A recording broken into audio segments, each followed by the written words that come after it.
But looking back on it now, if she told me there was going to be so much climbing, I never would have come when I was 22 weeks pregnant.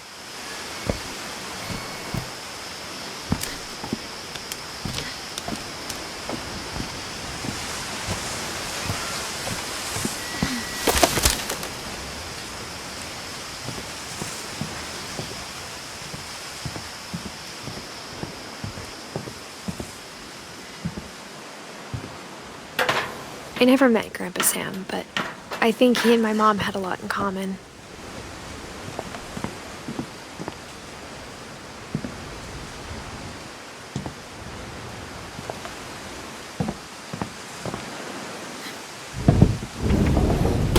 They were both pretty intense.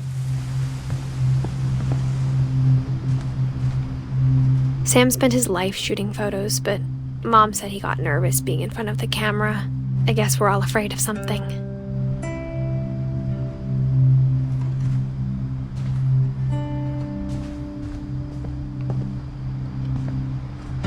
Instead of hiding from death, Sam seemed to go out of his way to meet it.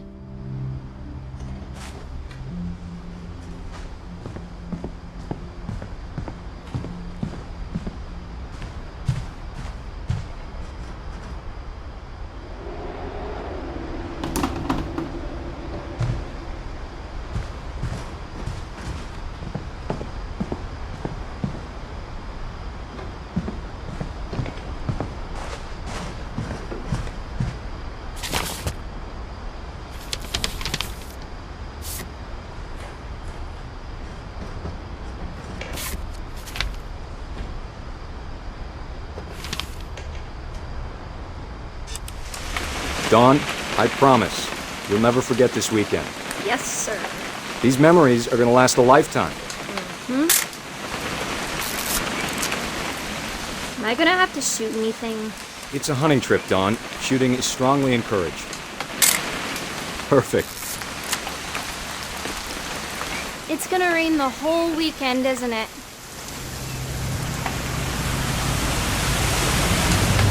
I will never forget this weekend, Dad. That's the spirit. Okay, got it. I'm gonna take some pictures, okay? Just be careful. The camera's older than you are.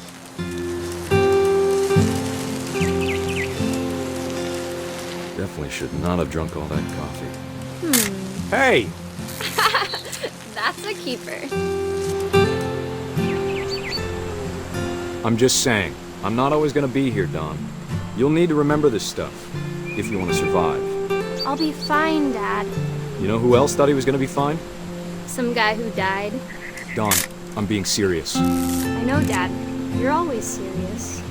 Doesn't being out here make you want to chill out? Well, to tell you the truth, I haven't been out here in 20 years. Dawn, don't you think you could find something more interesting to photograph? Last time I was with my brother Calvin.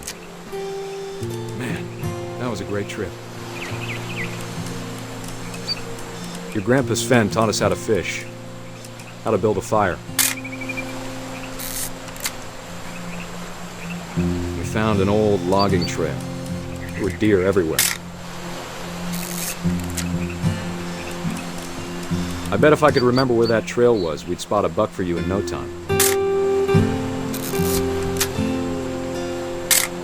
Give me a minute. You don't need to waste any more film on me, kiddo.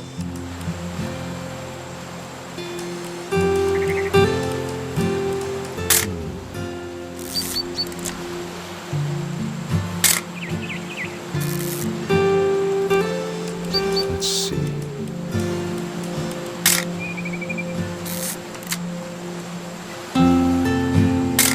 Maybe.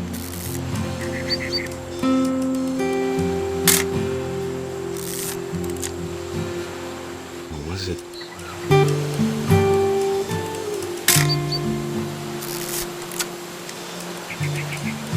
Could have been.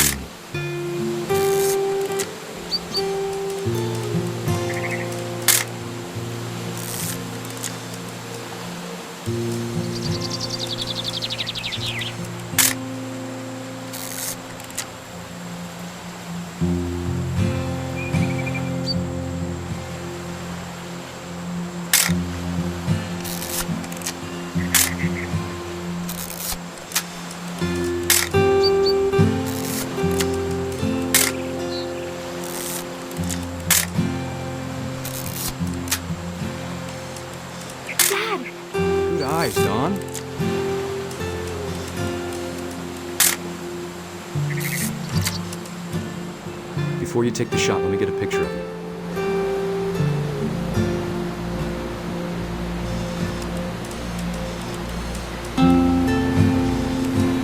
Dad, I... Just breathe. Turn off your imagination. Let me get behind you.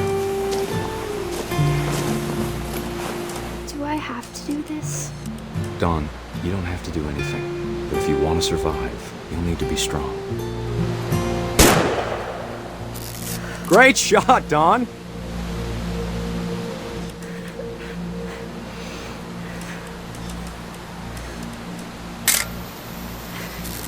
I'm proud of you, Dawn.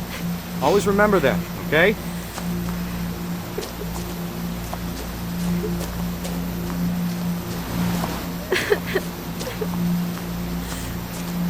Dad, it's twitching. I think That's it's totally so... normal, Dawn. Just focus on the camera. Try not to think about... Dad!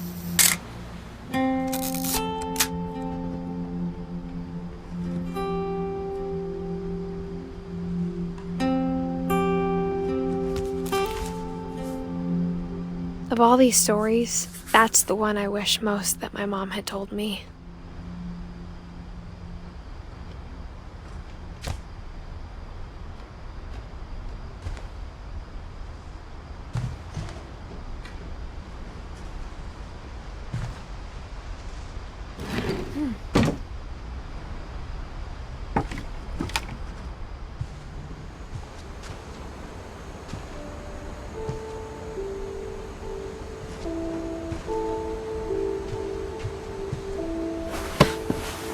After Sam died, my mom and Edie got really close. They'd both lost a lot.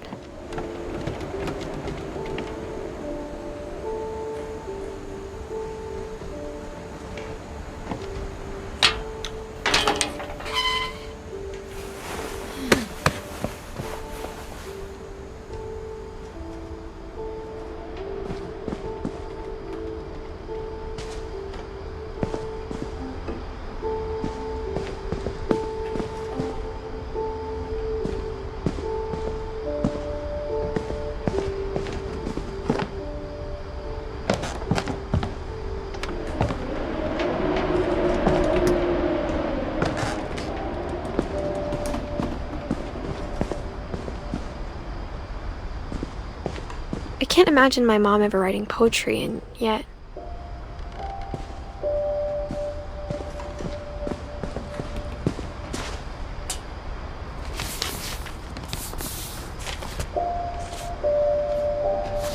Dear Kay, do you remember the way Gregory used to laugh when he thought he was alone? Like something funny was happening, but only he could see it.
Good luck, Kay. Love, Sam.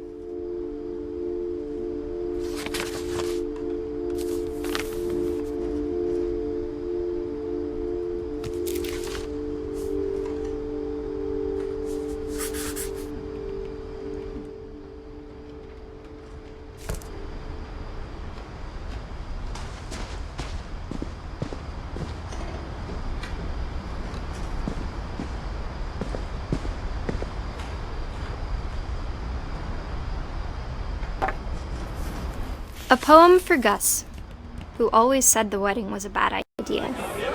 Our father never hit us kids, at least not very hard, before the day my brother said with teenage disregard that he'd be dead before he'd see a wedding in our yard.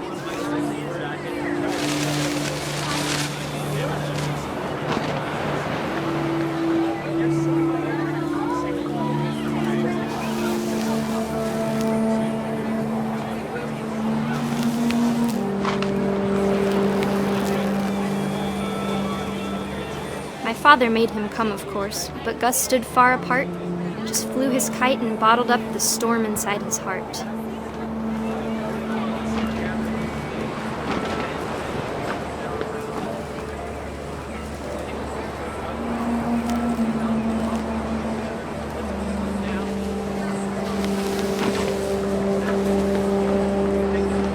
I tried to talk him out of it, but though he'd never met her, "We don't need a stepmom," were the words that I now pronounce you husband and wife.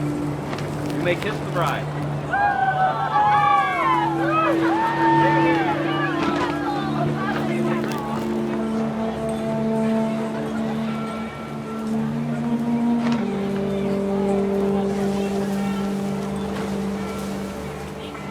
When the time for photos came, Dad ordered him to come here. But Gus declined, and as a sign held up his middle finger.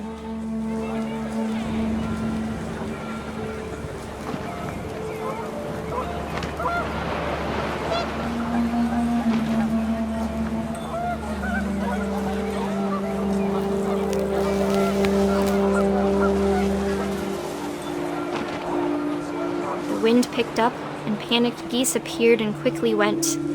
But all the humans did that day was go inside the tent.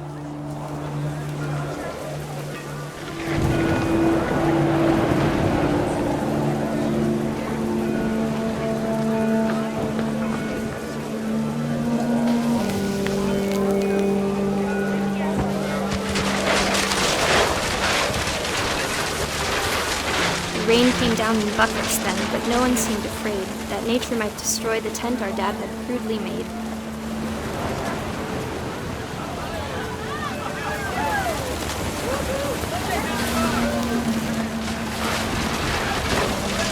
The thunder sounded much too close and full of angry power, but all my father said to this was, "Make the music louder."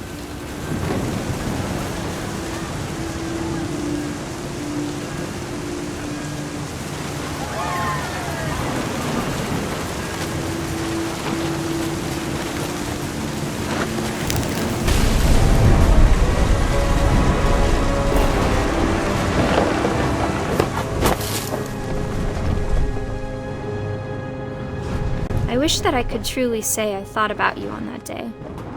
Out there on the beach alone, just you, the wind, the sea, and foam. But I didn't, until we found you.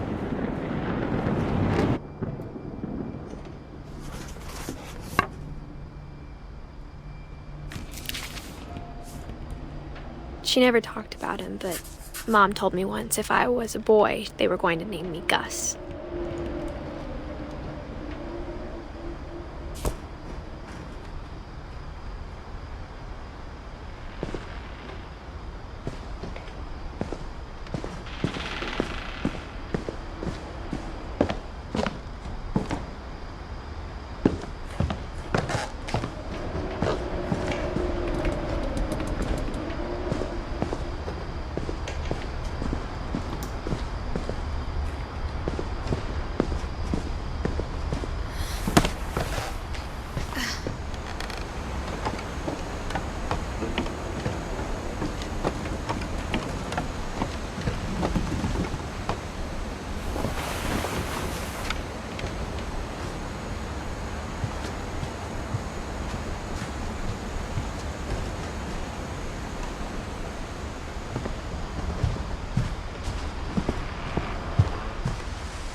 My mom moved up to the loft after her brothers died. At the time, it was as far away as she could get.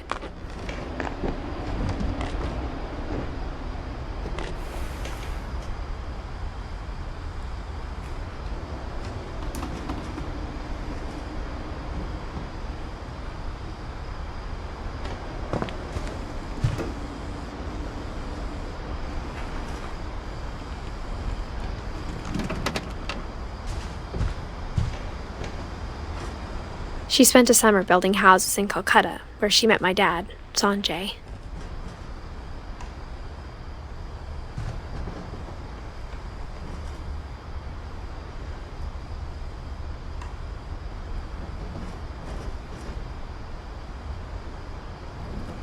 My mom moved to India a week after graduation and got a job teaching English. Louis was born a year later.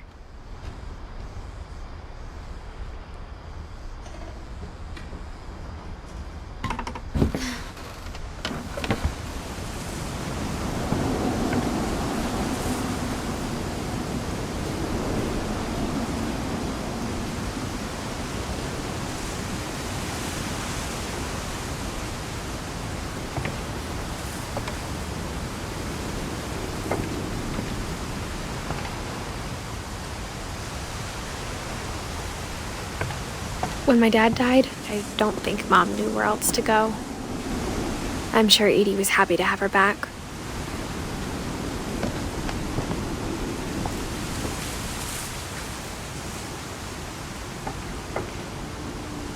The house had to get a little bigger, but Edie was used to that.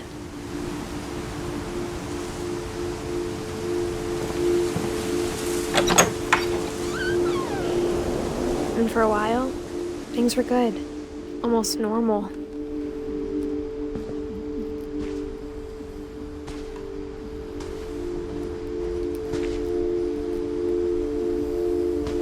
But it didn't last.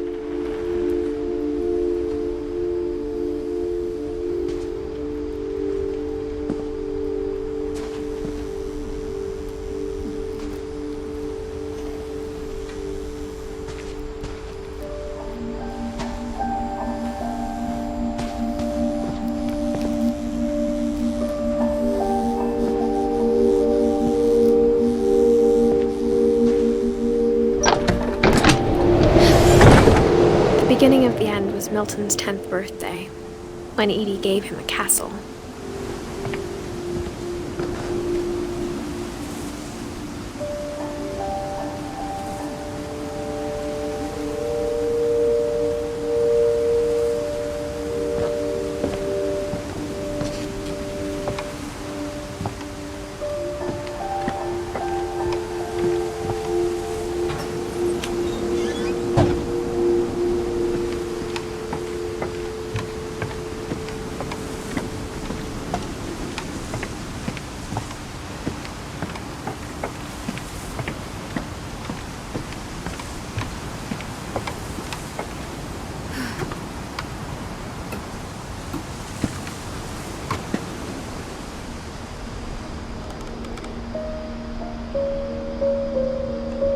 I think Edie was happy to finally have another painter in the family.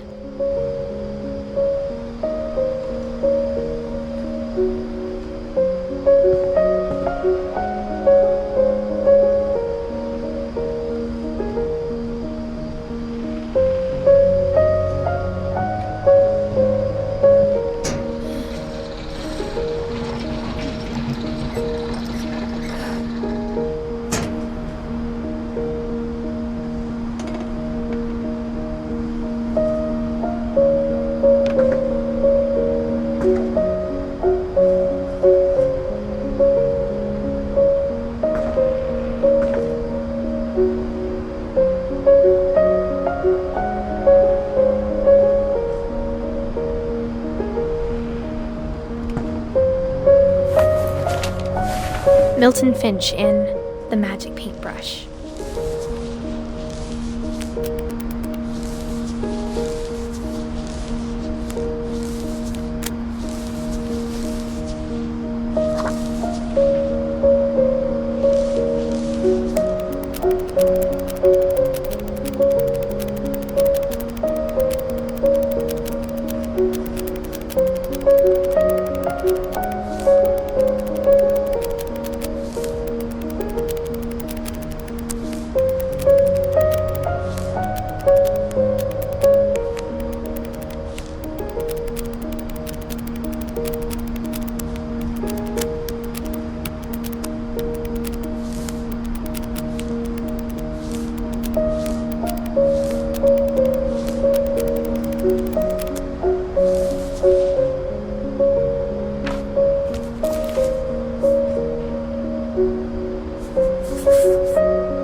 before when Milton disappeared.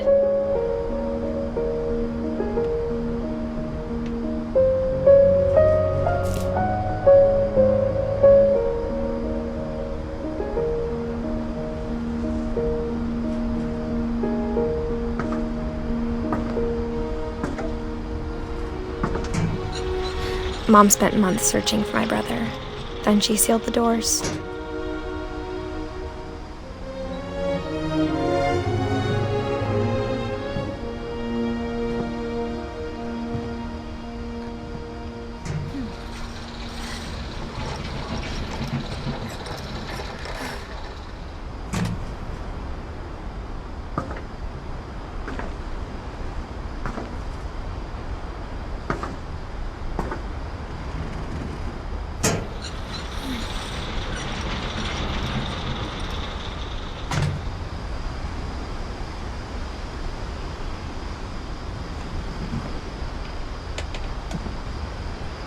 Whatever Milton had found in the house, Mom didn't want it getting out.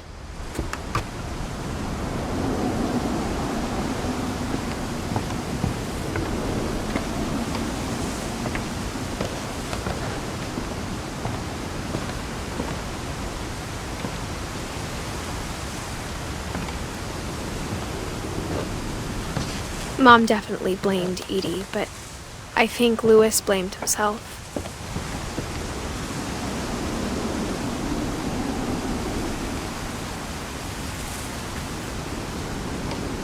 After he graduated, he just spent more and more time in his room, until Mom got him a job at the cannery.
Louis's room smelled very, very familiar. That part of him lived on.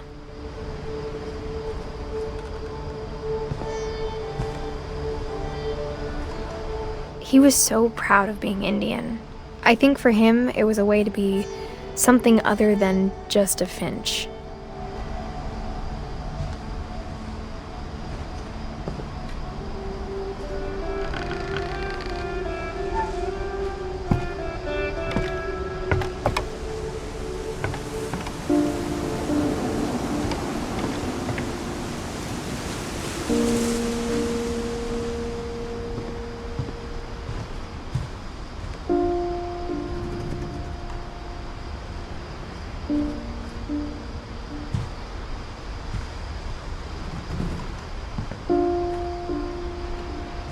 Louis and I spent a lot of time playing games together, but he was surprisingly bad at them. He died a lot.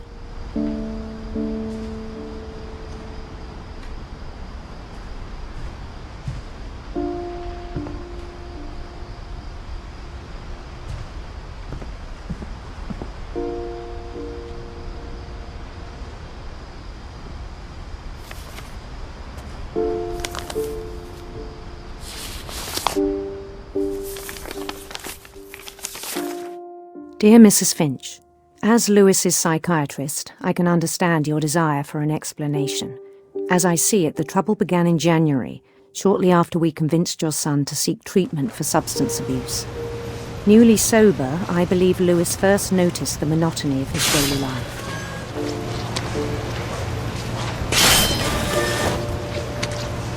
He kept working at the cannery, but he withdrew part of himself. In our sessions, I saw the same behaviour. His mind began to wander. I asked him to describe it. He said he started small.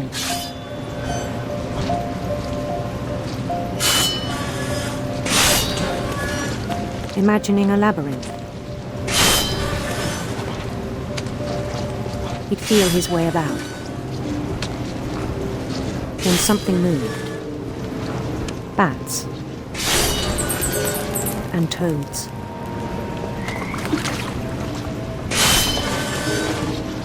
And things that have not names.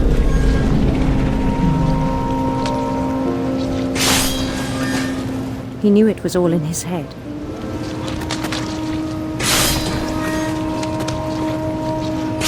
But he took it very seriously.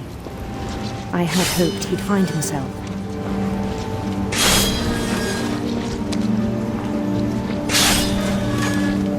But he found something more. I worried about him then. Daydreaming at the cannery. I spoke with his boss. But he said Lewis had become a model employee. Methodical, tireless, focused.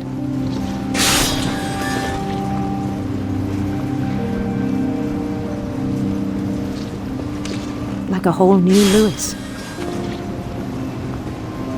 So I let him go on.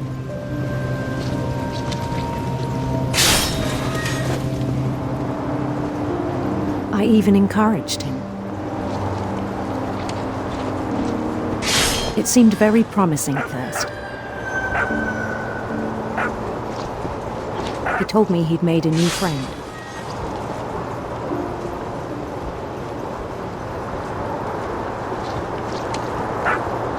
On the edge of a city he named Lewis-topia. He built the city up slowly, brick by brick. Then he made musicians.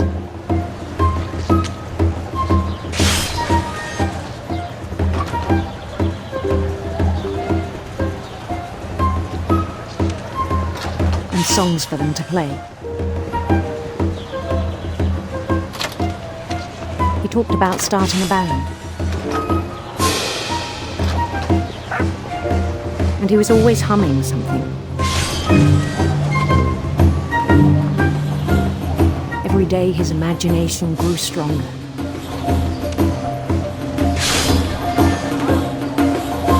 He no longer spoke at the cannery.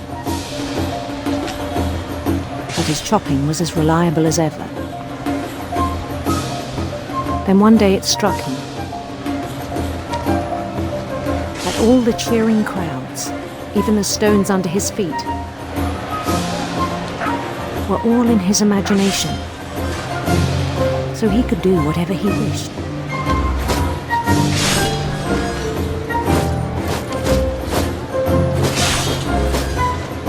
He held an election for mayor, and he won.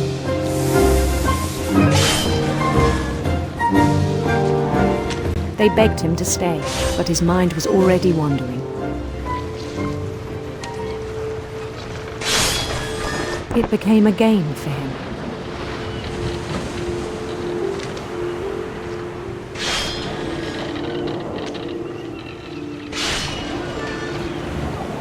He'd conquer a city, then immediately push on.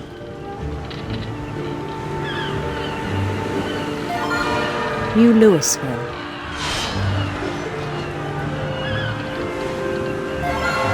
St. Louis. He started drifting away from our reality.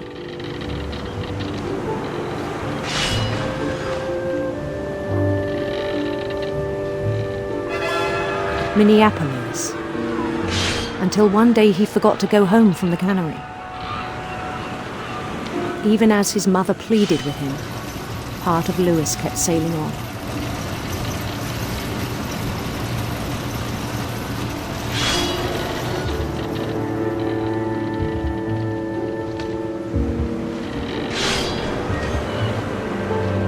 In Lewisburg, he heard rumors of a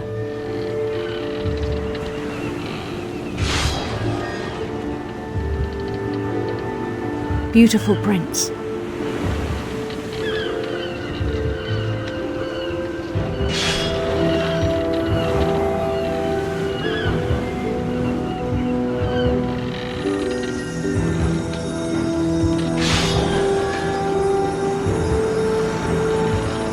The prince was on his own quest for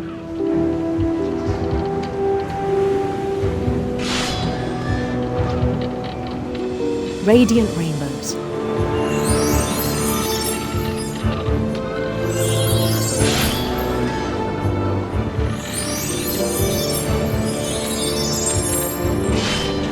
He followed the sound of his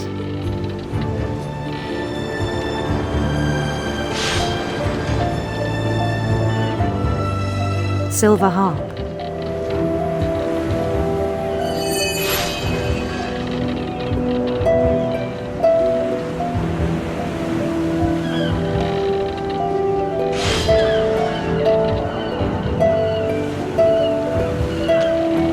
His chase led him to a golden palace east of the sun and west of the moon. Even then, his logic remained sound. He knew the world was all in his imagination.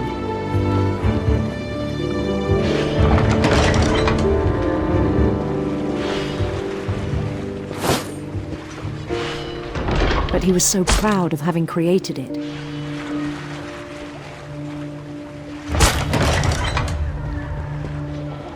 In his own eyes, he'd become something greater than a king.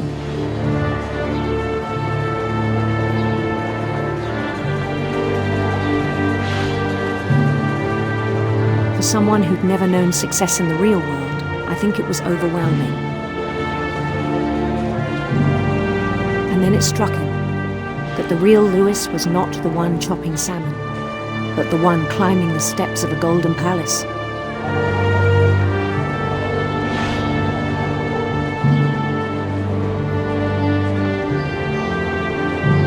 My imagination is as real as my body, he told me.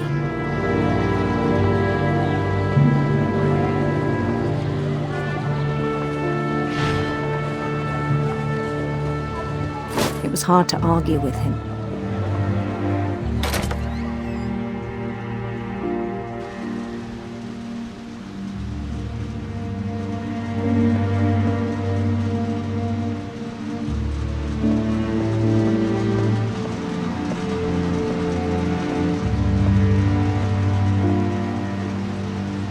He began to forget the world we know.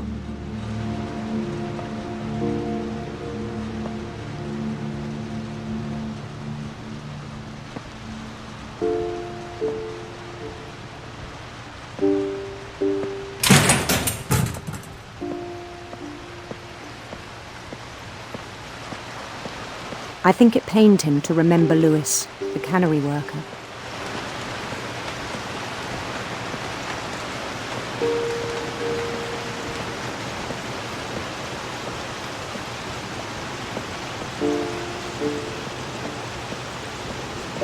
He began to despise the man with a royal contempt.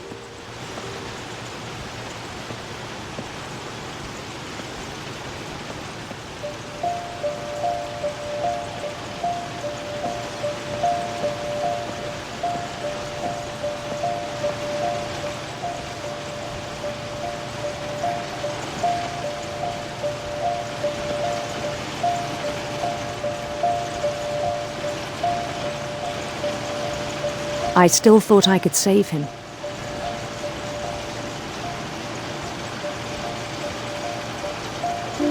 Even after he said he was being crowned king over all the lands of wonder.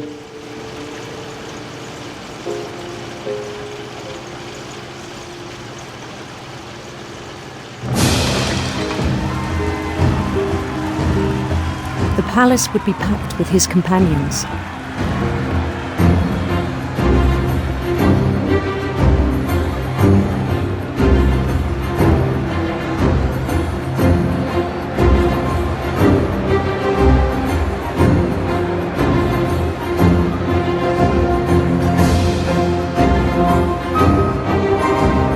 Including the wise Calico who'd insisted on advising me.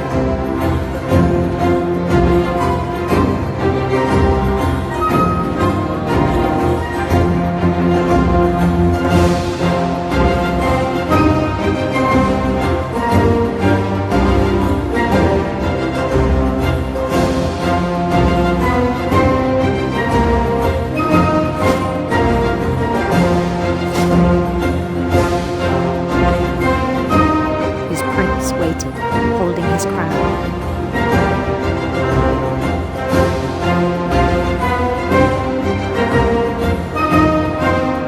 There was only one thing left to do.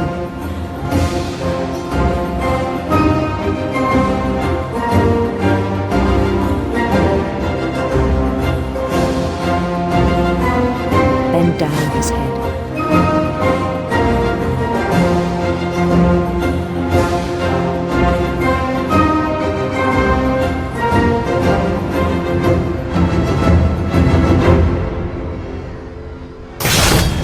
And the rest I think you know.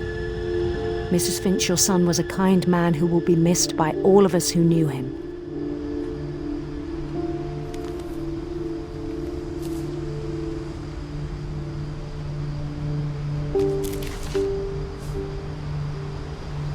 My brother was really cool. I wish you could have met him.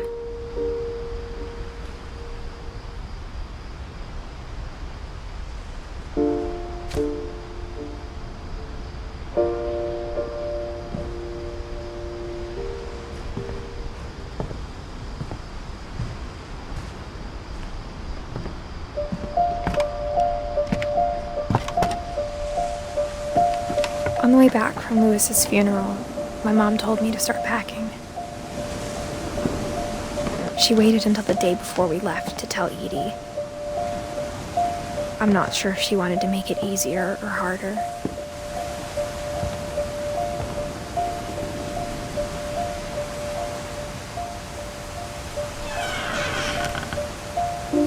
I wish we'd stayed. But I understand why we left.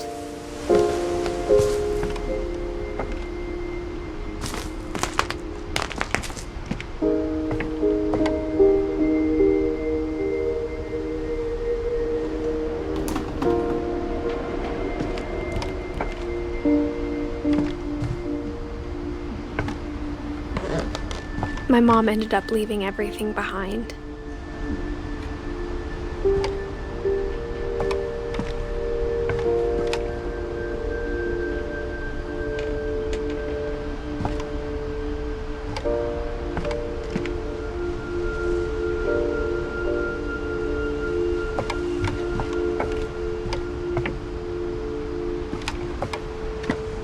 What happened that night had been coming for a long time. Maybe it should have come sooner.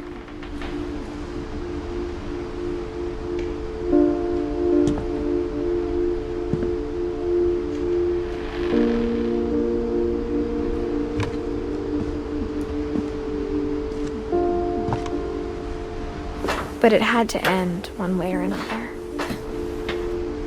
All that's left now is to tell you about that last night.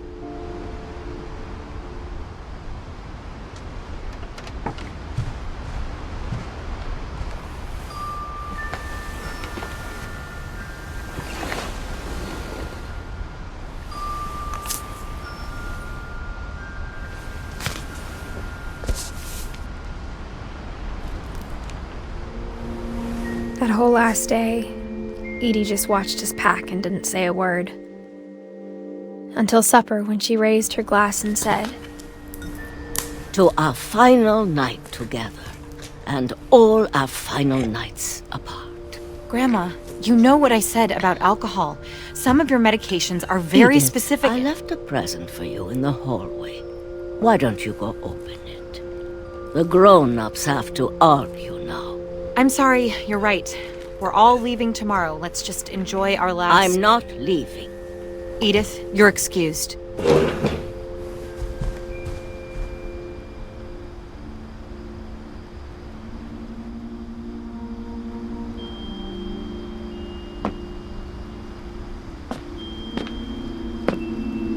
The power had been shut off that morning, but Edie always had plenty of candles. When my mom sealed the library, I don't think she knew about the other entrance.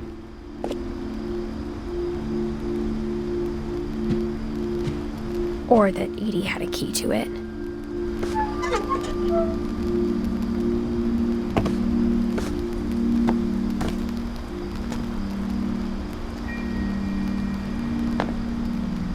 That thing you're afraid of isn't going to end when you leave the house. Edith has a right to know these stories. My children are dead because of your stories. I think it's best if Edith and I leave tonight.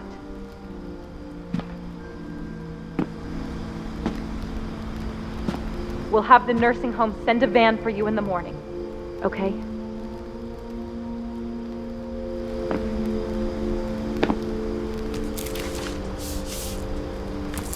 Dear Edith, there's so many stories I wish I could tell you, but there's only time for one.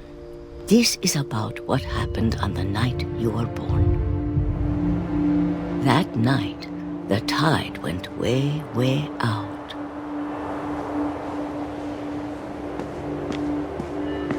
It was the first and last time I ever saw the old house aground.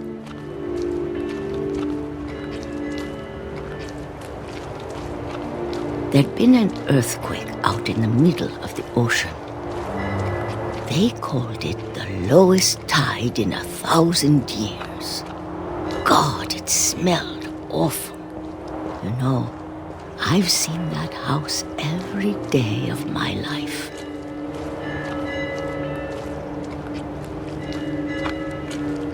But I never thought I'd go back to it. When the fog rolled in, I lost my way.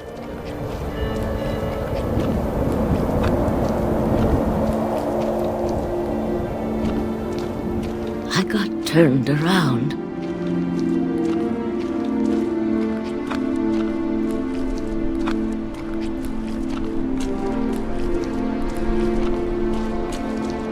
For a while, I wandered. I started seeing things.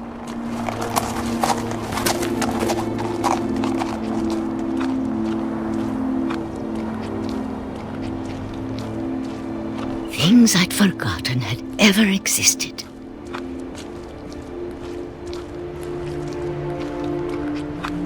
But when I saw them, they felt like old friends. That night, a lot of things came back to me. Or maybe I came back to them.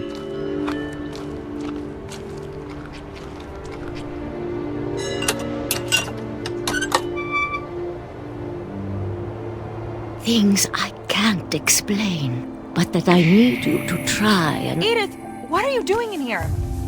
It's mine! Edith! Mom, you're gonna rip it! Let go! I kicked and screamed, but Mom dragged me to the car.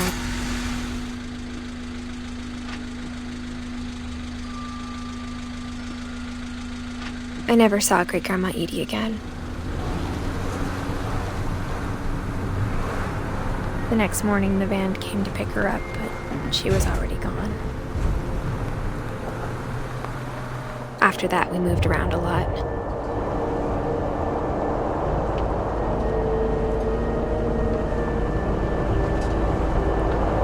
We both tried to make the best of it.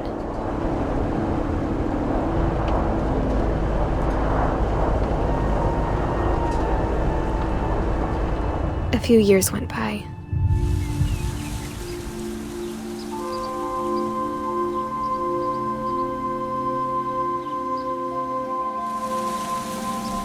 My mom didn't like to talk about it. but she started getting sick a lot. The rest happened pretty quickly.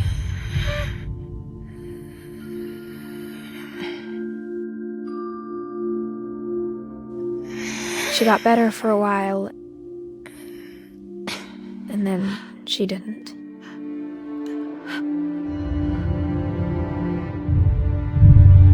And then I was alone. The last Finch left alive.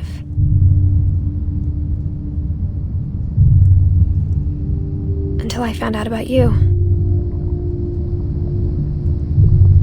I'm still not sure what to tell you about all this. If we lived forever, maybe we'd have time to understand things. But as it is, I think the best we can do is try to open our eyes. And appreciate how strange and brief all of this is.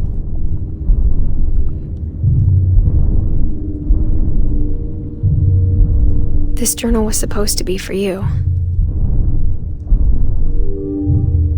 But now I hope you'll never see it. I just want to meet you and tell you all these stories myself. But I guess if you're reading this now, things didn't work out that way.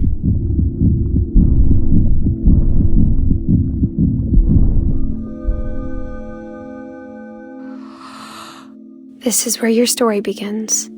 I'm sorry I won't be there to see it.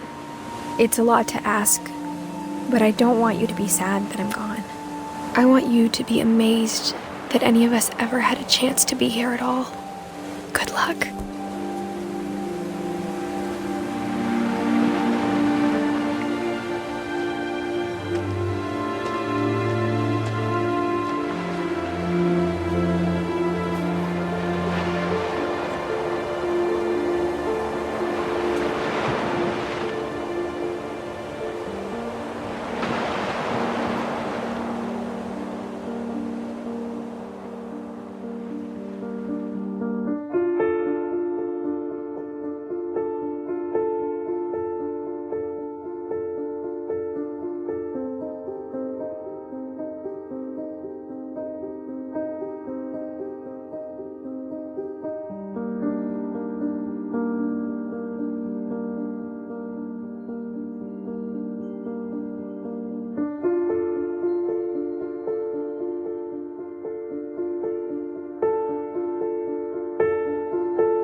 you.